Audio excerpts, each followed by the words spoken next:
Yo, what's good, everybody?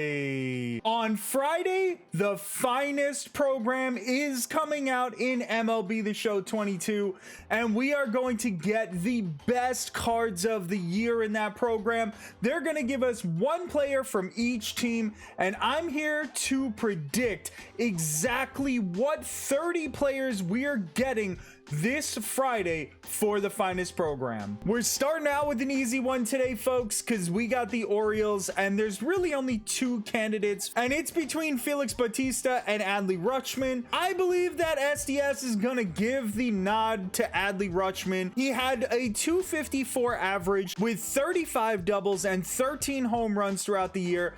Plus, he had 4 stolen bases. He did that in a limited amount of games, and he had a 5.3 WAR, which was the highest on the Orioles. When it comes to the Red Sox, it was kind of a hard decision. I kind of think that the finest is between Rafael Devers and Xander Bogaerts.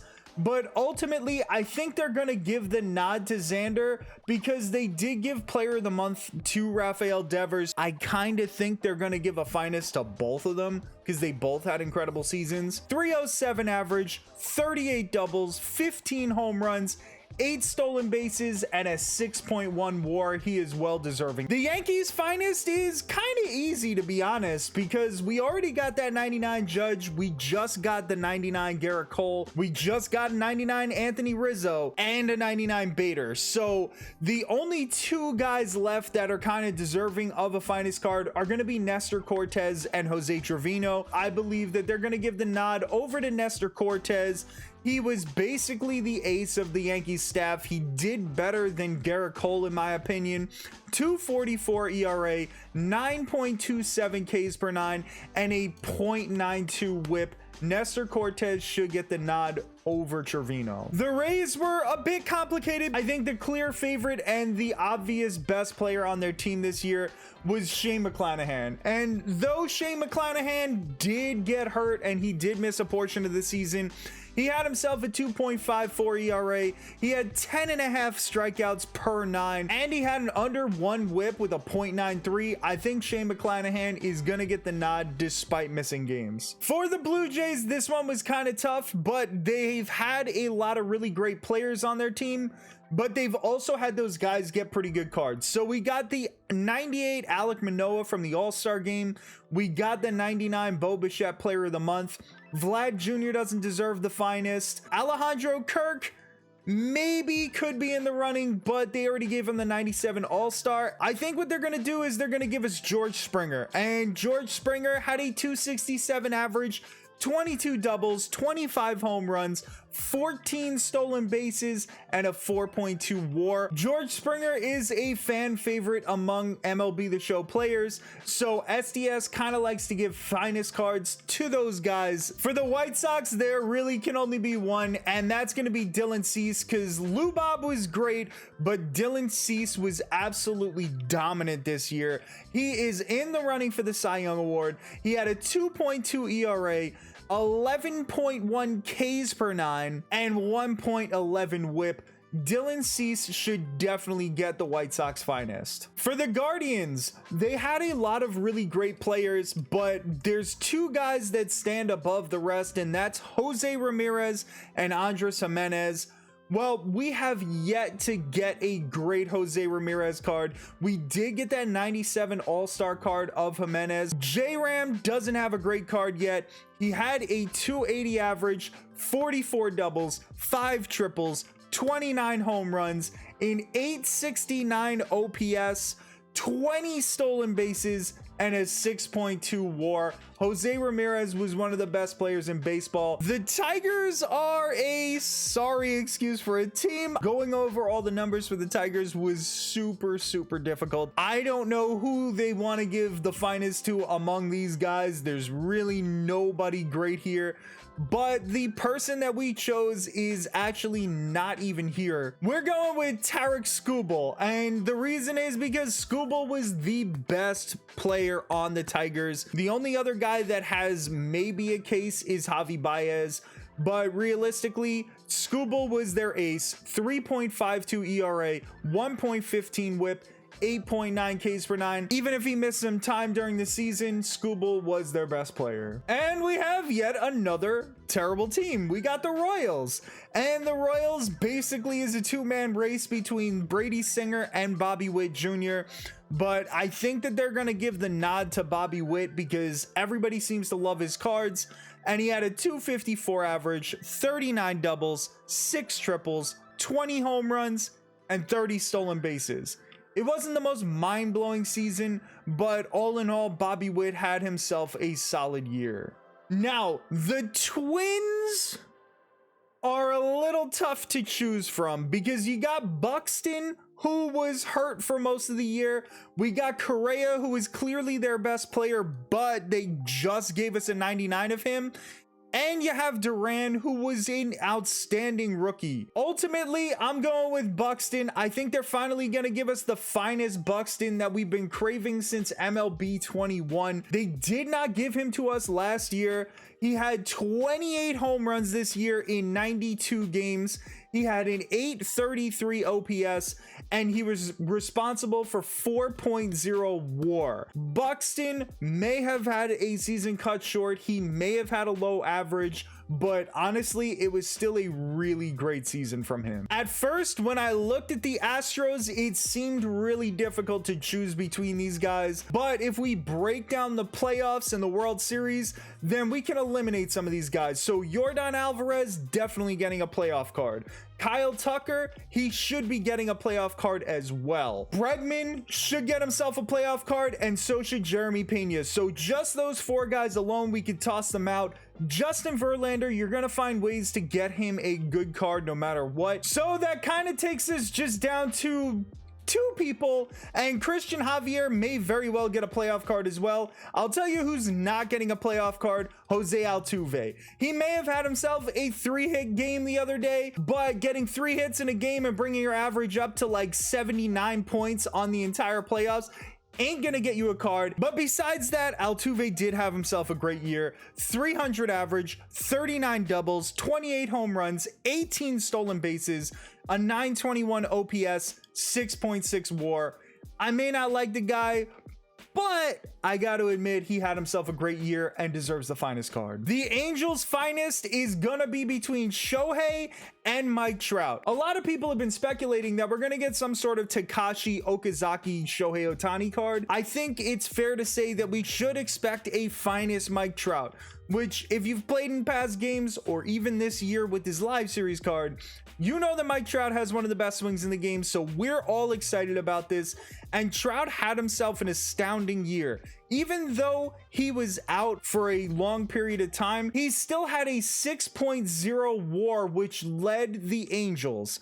He also had a 283 average with 40 home runs in just 119 games. That equates to a 999 OPS. Mike Trout has to be the finest. I don't know what there is to say about Oakland. They are a laughing stock.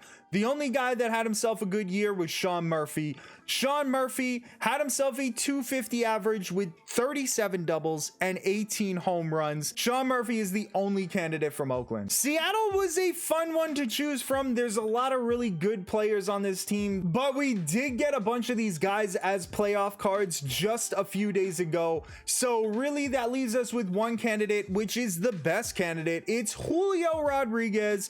He was the best player on the Mariners without a doubt. 285 average, 25 doubles, 3 triples, 28 home runs, and 25 stolen bases. A lot of people loved his home run derby card, and now this one's going to be able to field. The Rangers were a tough one to choose from. Corey Seager did recently just get the 99 overall card. Nathaniel Lowe and Adolis Garcia don't really have any other cards, and they were both really solid this year. Ultimately, though, I give the nod over to Nathaniel Lowe. 302 average, 26 doubles, 27 home runs, and an 851 OPS. The Braves are one of the most difficult teams to choose from, and I would not be surprised if I get this wrong. I also wouldn't be surprised if they give quite a few Braves another finest card. I'm gonna go with Max Fried, because he actually outpitched Spencer Strider. Strider's been making more waves, but ultimately Max Fried's numbers are a little better. 2.48 ERA, 1.01 whip, and 8.3 Ks per nine.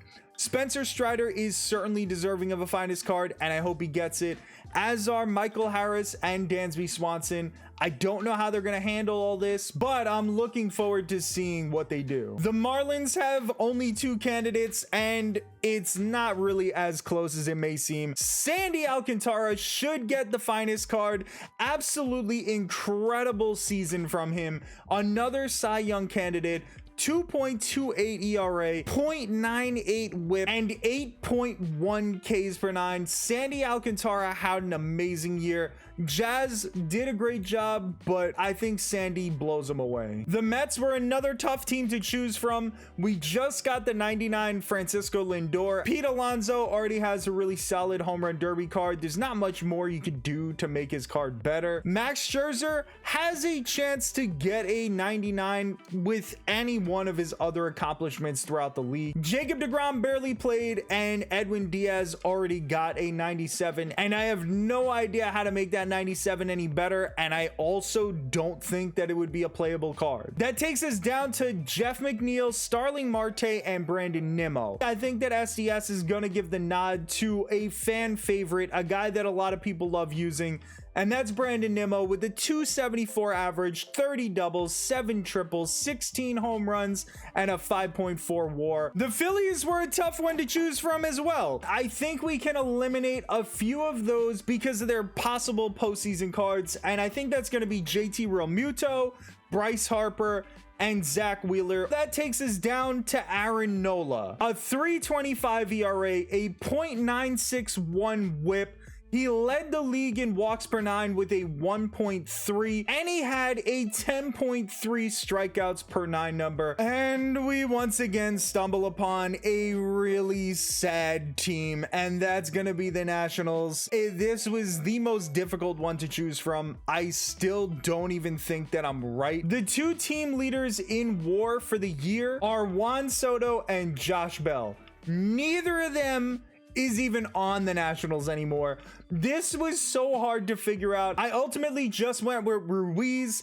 He had a 251 average, 22 doubles, 7 home runs, 6 stolen bases. He's 3rd on the team in WAR. I know WAR is not the end-all be-all stat, but I had no other way to choose a Nationals player. The Cubs were kind of a tough team to choose from as well. They do have Nico Horner, who had himself a really solid year, but he's not really a great card in this game. Wilson Contreras already has himself a 97. Either one of those guys deserves it over my pick, but I am gonna go with Ian Happ. He had himself a great year. 271 average, 49 doubles, 17 home runs, a 781 OPS. When I said he had a great year, I meant he had a great year for being a Cub, because nobody else really had too much of a standout year. Hey, check it out, guys. Another NL Central team that has no clear leader. It's the Reds. And ultimately, I'm gonna go with Hunter Green over Kyle Farmer. A lot of people really loved his cards from last year.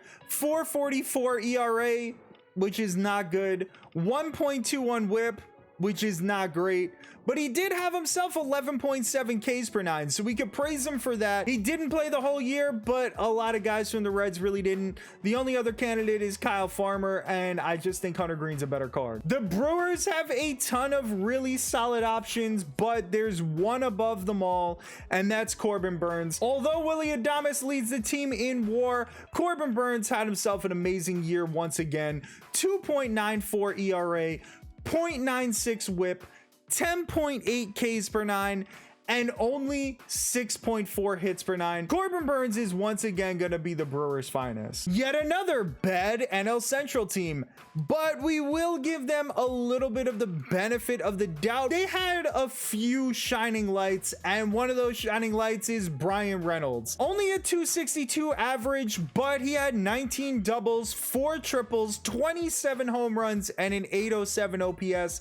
Those are really good numbers. He outshined everybody else on the team, and Brian Reynolds cards are filthy. Oh, look, a National League Central team that's actually good. Imagine that. I didn't think we'd stumble across one of those, but here we are, and it was a tough choice between Paul Goldschmidt and Nolan Arenado. I honestly believe that both of them are going to end up getting finest cards. I can't see how you can have one without the other, but for this list, we're going with Paul Goldschmidt. 317 average, 41 doubles, 35 home runs, and a 981 OPS. Paul Goldschmidt was absolutely dominant. The Diamondbacks were another hard one to choose from because Zach Gallen just recently got that 98 overall monthly award card, the one that nobody used. The rest of the guys on the Diamondbacks were kind of bad. Can Zach Gallen still get a finest card? Yeah, he probably could. But I think they're gonna give the nod over to Christian Walker. He had a 242 average, but he had 25 doubles and 36 home runs, which led to him having an 804 OPS. Christian Walker had himself a pretty damn good year. The Rockies are another team that I have no clue if this is gonna be correct. It was basically a race between Ryan McMahon and Daniel Bard. I feel like they don't usually give relievers cards in the finest. I don't remember what they did last year. I'm still gonna give the nod over to Daniel Bard because he had an incredible season. A 1.79 ERA, a 0.99 whip, 10.3 Ks per nine. Daniel Bard absolutely closed out games for the Rockies in those few spots where they actually had a lead. The Dodgers sort of looked difficult at first, but we did get Player of the Month Mookie Betts. We just got the 99 Trey Turner, and nobody had as good a season as Freddie Freeman on the Dodgers. 325 average, 47 doubles, 21 home runs, a 918 OPS, and 7.1 WAR. Freddie Freeman is definitely in line for the Dodgers' finest now that Trey Turner has that 99. For the Padres, it feels like there's only one player that really deserves it. There are a lot of great players on the team, but many of them got postseason cards, and Manny Machado was absolutely dominant this year. He carried their offense with a 298 average with 37 doubles, 32 home runs, an 898 OPS, and he was responsible for 7.4 wins above replacement. Manny Machado is that guy. And last and maybe least is the Giants, who had a very disappointing year. Their only really great shining light